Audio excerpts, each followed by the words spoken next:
కాబోయే డాక్టర్లకు Saint Paul University Philippines School of Medicine వారి దీపావళి శుభాకాంక్షలు. నమస్తే రమగారు. నమస్తే జయ.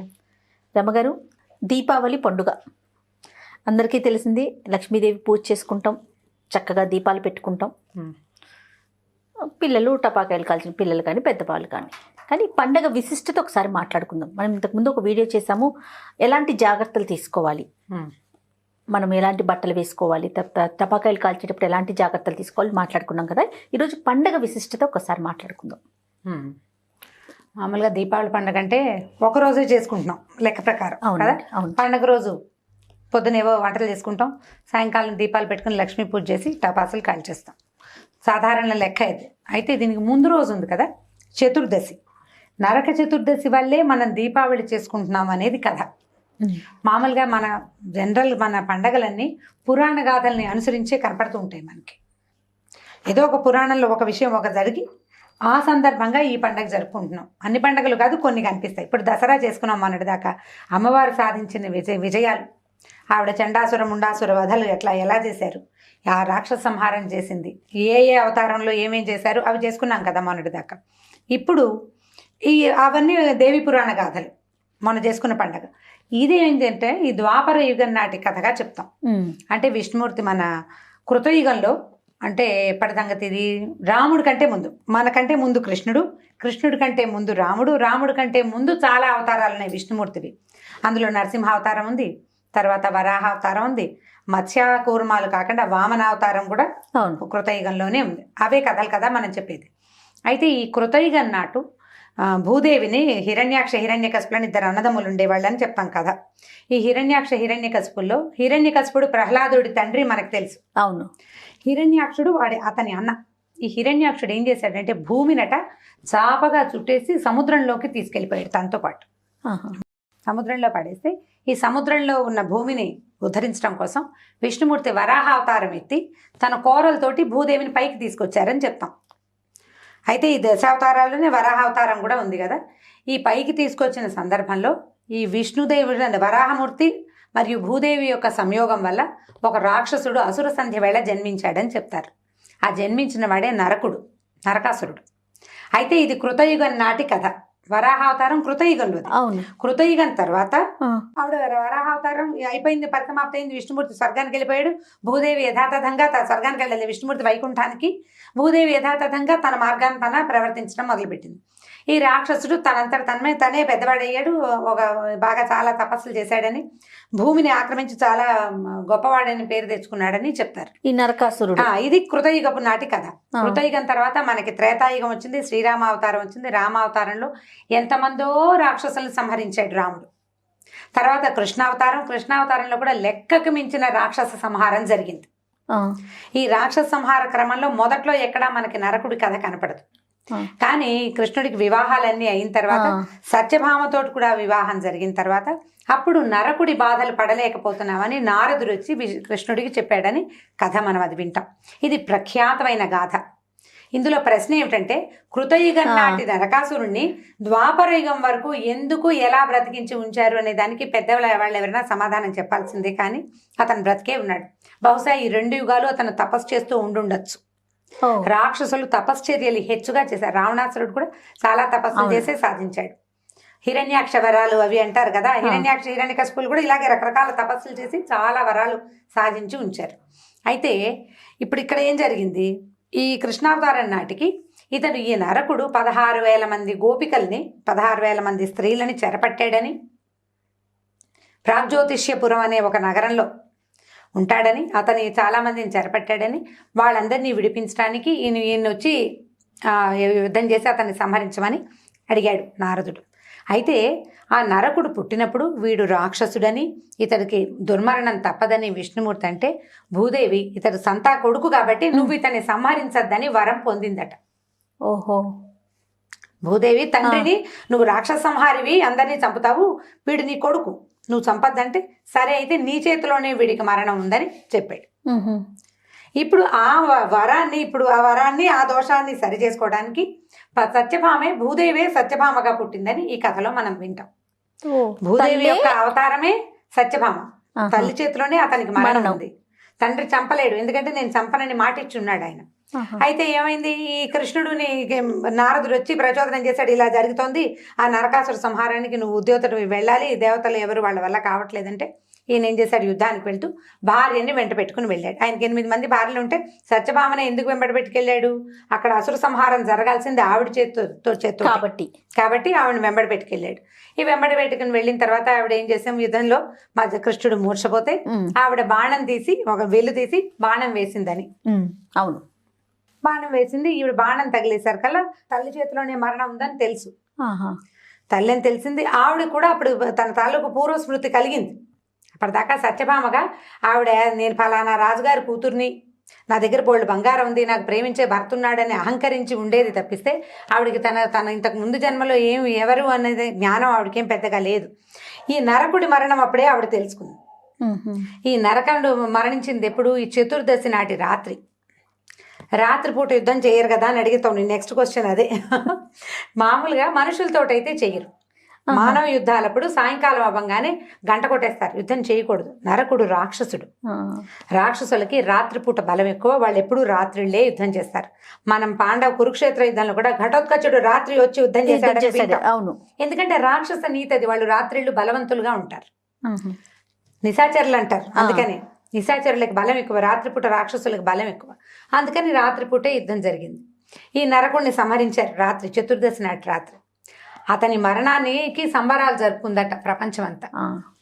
అయితే ఒకడి మరణం మిగిలిన వాళ్ళకి సంబరం అవుతుందా అంటే సాధారణంగా అవ్వదు. వీడు లోకకంటకుడైన రాక్షసుడు, అంచేత ఈ లోకకంటకత్వం తొలగిపోవటంతో వీడి బాధ పోయిందని, నరక బాధలు పడకుండా ఉన్నామని సంతోషంతో జనాలు మరుసటి రోజున దీపావళి పండగగా చేసుకున్నారని మనం ఈ కథ వింటుంటాం.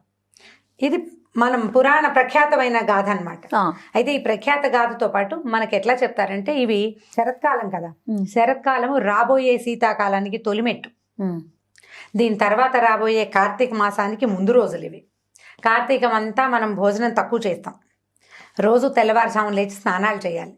దానికి ఆదిగా ఈ చతుర్దశి నాడే తలంట్లు పోసుకోవాలని చెప్తారు. మామూలుగా దీపావళి అమావాస్య నాడు ఎవ్వరూ తలంటి పోసుకోరు. అమావాస్య నాడు తలంటి నిషిద్ధం తెలుగు దేశాల్లో. ఏ అమావాస్య నాడు నెత్తికి నూనె రాసుకుని నీళ్ళు పోసుకోం, ముందు రోజు పోసుకోవాలి. నరక చతుర్దశి నాడు తెల్లవారుజామునే లేచి శుభ్రంగా తైలాభ్యంగనం అంటే బాగా నెత్తికి ఒంటికి నూనె రాసుకుని స్నానాలు చేసేసి తెల్లవారుజామునే సూర్యోదయా పూర్వమే దీపాలు పెట్టుకోవాలనేది ఒక నియమం.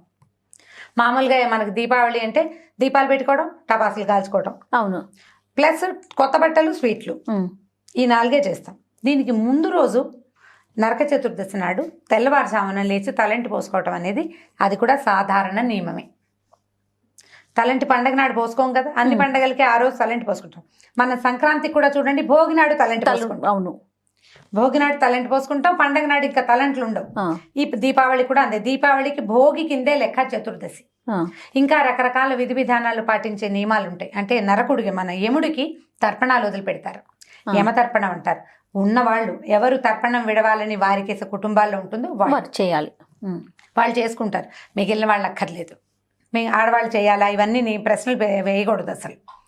ఎవరికి తర్పణ నియమం ఉందో వాళ్ళు చేసుకుంటారు. ఇళ్లలో ఉంటే మనం ప్రతిసారి చెప్తున్నావా, ఫ్యామిలీ థింగ్స్ ఏమున్నాయో వాటిని పాటించండి. ఒకవేళ ఎర్లీగా లేవడం, స్నానాలు చేయడం మా ఇంట్లో లేదండి అంటే ఇది ఆరోగ్యానికి మంచిది. తెల్లవారుజామున లేవటం ఆరోగ్యానికి మంచిది. పొద్దున్నే లేచి చక్కగా నూనె రాసుకొని తలంటి పోసుకోండి. మధ్యాహ్నం పడుకోవచ్చు కాంపెన్సేషన్కి, మధ్యాహ్నం నిద్రపోవచ్చు. ముందు రోజు మనం చాలా పిండి వంటలు, చతుర్దశి నాడు బోల్డ్ పిండి వంటలు చేసుకుంటాం. పండగ రోజున హడావిడిగా ఉంటుంది, అంత హైరాన్గా ఉంటాం, మనం ఏం చేసుకోలేకపోతాం కదా. పండగ నాడు చాలా మంది ఏం చేస్తారు, లక్ష్మీ పూజ చేస్తారు. ఈ లక్ష్మీ పూజకి కావాల్సిన బ్రాహ్మణులకి దానాలు ఇచ్చే పద్ధతులు కూడా ఉంటాయి. గుమ్మడికాయ అవి దానం చేస్తారు. నేను ఒకరింట్లో చూశాను, ఒక గుమ్మడికాయకి ఆ కాయ పూర్ణఫలం దానం చేసి గుమ్మడికాయకి ఒక హోల్ చేసి దాంట్లో చిన్న ప్రమిద పెట్టి దీపం పెట్టారు. దాంతోపాటు ఒక వెండి ప్రమిద కూడా దానం చేశారు ఒక బ్రాహ్మణానికి. ఆ దీపం, గుమ్మడికాయ దీపాన్ని దానం చేశారు. ఆకాశ దీపాలు పెడతారు. ఆకాశ దీపం పెట్టడం ఎప్పుడైనా చూసారా? చూసాను. మన ఇళ్లలో కూడా ఆకాశ దీపాలు పెడతారు.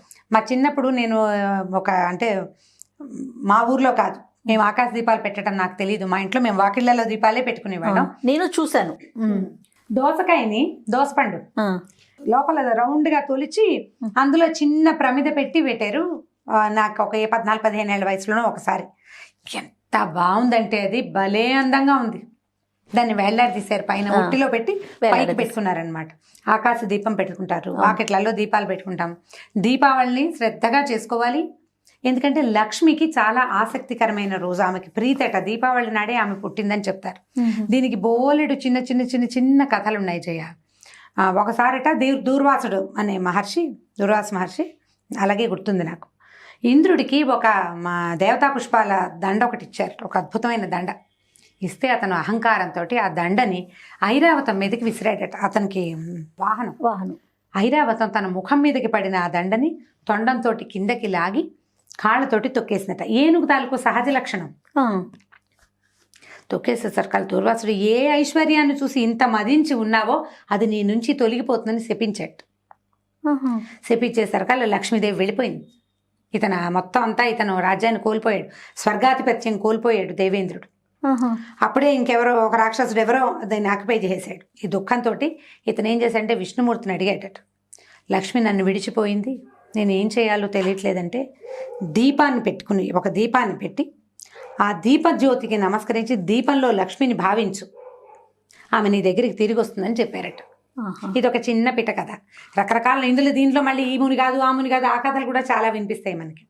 ఇప్పుడు దీపంలో లక్ష్మీదేవి ఉంది అని చెప్తారు. ఈ కాలంలో ఇది శరత్కాలం కదా, తైలే లక్ష్మి జలే గంగా అంటారు. తైలంలో లక్ష్మీదేవి ఉంటుంది, జలంలో గంగ ఉంటుంది. అందుకని నదీ స్నానాలు చేయాలి. తప్పకుండా తెల్లవారుజామున స్నానం చేస్తే గంగా స్నానం చేసిన ఫలితం వస్తుంది. అక్కడి నుంచి రెగ్యులర్గా దీపం పెట్టుకోవటం, రోజు వారడి వాకిట్లోనో పెరట్లోనో ఎక్కడో చోట తులసి దగ్గర ఒక దీపం పెట్టుకుంటే ఈ దీపం వల్ల ఏమవుతుందంటే ఐశ్వర్య వృద్ధి. ఐశ్వర్యం అంటే డబ్బు ఒకటే అనుకోకూడదు, డబ్బు ఒకటే అని అనుకోవద్దు.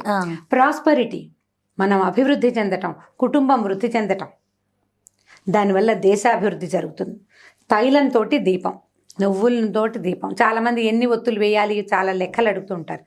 నా ఐడియా చెప్తాను, అంటే ఇది ఒక లౌకికమైన ఐడియా. దీంతో కంక్లూడ్ చేసేద్దాం జయ. దీపావళి ఎపిసోడ్ను ఎండ్ ఇదే చెప్తాను, చివరి మాట. మామూలుగా 5 ఒత్తులు వేసుకుంటారు కొంతమంది, 2 జ్యోతులు వేస్తారు కొంతమంది, 1 జ్యోతి వేస్తారు కొంతమంది. మనం ఒక్క ప్రమిద పెట్టామనుకోండి, భూదేవి వేడిమిని సహించదు. అందుకని కింద ఒక ప్రమిద పెట్టి పైన ఒక ప్రమిద పెడతాం. ఒకవేళ కింద ఎక్కువ ప్రమిదలు లేవు, ఒక ఆకు వేసి దాని మీద ప్రమిద పెట్టండి. ఓకే, ఇది నెంబర్ 1. నెంబర్ 2, ఈ 5 వేయటము 4 వేయటము, ఎన్ని జ్యోతులు నిండా ఫుల్గా కనపడితే నాకు ఇష్టం అనుకోవటం అలా చేయొద్దు. 2 ఒత్తులు కలిపి 1 జ్యోతి. ప్రమిదలో నూనె పోసి పెట్టామా, మీరు వేసిన ఒత్తుల్ని బట్టి నూనె ఖర్చు ఉంటుంది. 5 ఒత్తులు వేస్తే పావు గంటలో అయిపోతుంది. ఎక్కువసేపు దీపం నిలిచి వెలగదు. ఇది నూనె ఖర్చు పెట్టే విధానం కాదు, మనకు కావాల్సింది ఏంటంటే దీపం నిలిచి ఎక్కువసేపు వెలగటం, దాని నుంచి సాపీగా పొగ బయటికి రావటం నిదానంగా. దానివల్ల చుట్టూతా ఉన్న ఎనర్జీస్ లెవెల్స్ సెట్ అవుతాయి.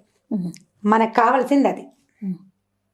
ఇప్పుడు మన ఇళ్లలో లైట్లు ఉన్నాయి కదా, ఈ దీపపు వెలుగులోనే మన జీవితం ఏమి ఇది కాదు, అంటే మనకి దీని మీదే మనం ఆధారపడలేము. తాపీగా దాని అది దీపం వెలగాలంటే 2 ఒత్తులు వేసి 1 జ్యోతి, లేదా మన ఇళ్లలో అలవాటు ఉంటే 2 4 ఒత్తులు. ఈ ఒత్తిని పొడుగ్గా పెట్టి ఇంత మంట వచ్చేసేలాగా చేయబోకండి. కిందకి లాగితే చిన్న జ్యోతి వస్తుంది, కదలకుండా స్థిమితంగా ఉంటుంది. ఎక్కువసేపు దీపాన్ని వెలిగేలాగా ప్రయత్నం చేసుకోండి. క్యాండిల్స్ జోలికి వెళ్ళొద్దు. ఇది చేయండి ఈ పని. ఇప్పుడు ఈ తైలంలో దీపం పెట్టుకుంటాం కదా, దీంతో పాటు విధిగా తప్పకుండా ఎర్లీ మార్నింగ్ లేచే ప్రాక్టీస్ చేయండి. మనం నరక చతుర్దశి రోజున మా ఊళ్ళలో అయితే, మా ఇంట్లో మేము కొంచెం తక్కువ వెళ్ళండి, కొంతమంది మా పక్కన మా కజిన్స్ తెల్లారి 5 స్నానాలు కూడా అయిపోయేవి.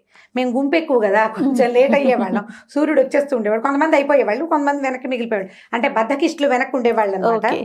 బద్దకిష్టులు కాని వాళ్ళు చెప్పగానే మాట వినేసే జనం ముందెళ్ళిపోయేవాళ్ళు, తాబేళ్లు వెనక్కి ఉండేవి. అయితే ఇప్పుడు ఎర్లీ మార్నింగ్ మనం చతుర్దశి నాడు లేచామా, దీపావళి రోజున అటు ఇటుగా లేచేస్తాం. మరుసటి రోజు నుంచే మనకి కార్తీకం మొదలవుతుంది. కార్తీక మాసంలో అది భక్తికి ఆధ్యాత్మిక మాసం అనే పూర్తిగా అనుకోవద్దు, భావించద్దు. ఆధ్యాత్మికతతో పాటు మన ఆరోగ్యం అందులో ఉంది. చలి రోజుల్లో పొద్దున్నే లేచిన వాడికి చలి బాధలు తక్కువ ఉంటాయి, లేటుగా లేచిన వాడికి హెచ్చు బాధలు ఉంటాయి. ఎర్లీగా లేచి స్నానం చేసేయండి. సూర్యోదయాత్ పూర్వం చేయగలిగారా మహత్తరంగా ఉంటుంది.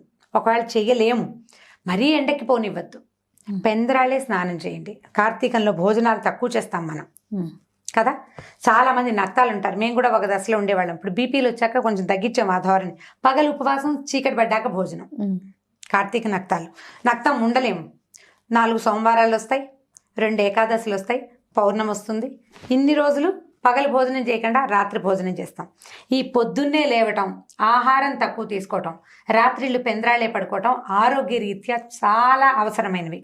ఈ నెలలో మనం చేసిన ఈ తెల్లవారుజామున లేవటము, తక్కువ ఆహారం తీసుకోవటము సంవత్సరం అంతా మనని ఆరోగ్యంగా ఉంచుతుంది.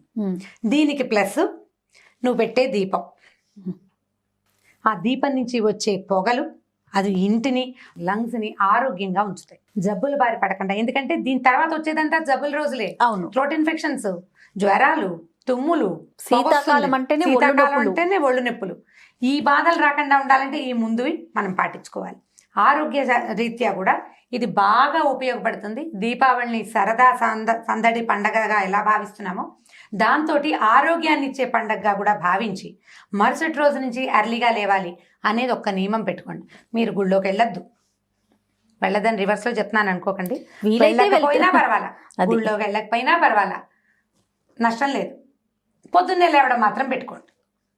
కార్తీక మాసంలో పొద్దున్నే లేచి స్నానం చేసేస్తే గంగా స్నానం చేసిన ఫలితం వస్తుంది. గంగా స్నానం చేసినంత ఆరోగ్యం వస్తుంది. మనకు కావాల్సింది పోని వద్దు పుణ్యం, ఆరోగ్యం కావాలి కదా. దానికోసం ప్రయత్నం చేయండి. 1 సంవత్సరం కనుక మొదలు పెట్టామా అది అలవాటు అవుతుంది. మా ఇంట్లో లేదండి అని చెప్తారు చాలా మంది. మనం కూడా చెప్తున్నాక ఇంట్లో ఉన్నవి చేయండి అని చెప్తున్నాం. ఇది ఆరోగ్యం కోసం. ఇంట్లో లేకపోయినా ఆరోగ్యం కావాలి కదా. ఇంట్లో లేకపోయినా మనం ఆరోగ్యం కోసం చేస్తున్నాం. భక్తి సాంప్రదాయం కోసం చెప్పటం లేదు, హెల్త్ కోసం చెప్తున్నాం. కాబట్టి ఇది పాటించవచ్చు. మ్యాక్సిమం ట్రై చేయండి దీనికోసం. Happy Deepavali. Thank you so much Rama గారు. మీకు కూడా మా తరపు నుంచి హ్యాపీ దివాళీ. అట్లానే మన మామ్ ప్రేక్షకులందరూ కూడా హ్యాపీ దివాళీ. అలాగే చాలా జాగ్రత్తగా సంతోషంగా దివాళీని జరుపుకోండి. రైట్ రమ గారు, నమస్తే. ఓకే జయ. ఇక ఈ వీడియో కనుక మీకు నచ్చినట్లయితే లైక్ చేయండి, షేర్ చేయండి. మరిన్ని వీడియోస్ కోసం మా ఛానల్ని సబ్స్క్రైబ్ చేసుకోండి.